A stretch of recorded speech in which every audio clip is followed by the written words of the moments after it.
Hi, I'm Dr. Laura Parker. I'm an Indigenous Scientia Fellow, ARC Research Fellow and Marine Biologist at the University of New South Wales.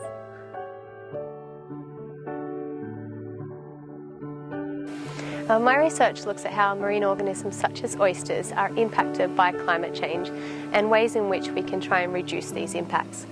Currently, our oceans are warming and becoming more acidic, and this is due to the enormous amount of carbon dioxide that we continue to emit into the atmosphere. My research has found that oysters are highly vulnerable to these climate change stresses, so they find it more difficult to grow their shells, they develop much more slower and have higher levels of abnormality, and many of them are actually unable to survive. So what we're doing now is we are using specifically designed selective breeding programs to produce oysters that are no longer impacted by these climate change stresses. By doing this, we hope to future-proof these important oysters as climate change continues over this century.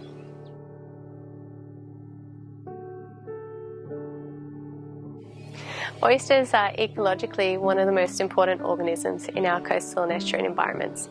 They provide a habitat, a nursery ground and a food source for many other marine organisms and birds. They're really important in maintaining water quality because they filter the seawater surrounding them, and they also are important in things such as shoreline protection. So this becomes more important over this century as the frequency and severity of storm events are predicted to increase, so their protection of the shoreline is really going to be important. Oysters are an important source of protein for humans across the globe, and they form large aquaculture industries that are worth close to $7 billion each year. Oysters have been an important source of food and trade for Indigenous Australians for thousands of years now, and they provide that sense of connection to country for many traditional owners. Working with Sarah Jane has been such an enjoyable and rewarding experience.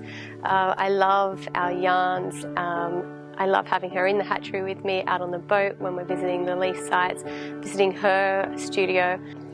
But more than that, her collaboration, her practice, her artwork, it's really made me see my research through a different lens. I've been much more focused on the scientific, so to speak, importance of oysters, but taking Sarah Jane out with me to visit the oyster leases and seeing her reaction to those leases, to everything going on around them, really makes me see a greater appreciation for how important they are. And seeing how she takes that and brings it out in her artwork has really been fantastic.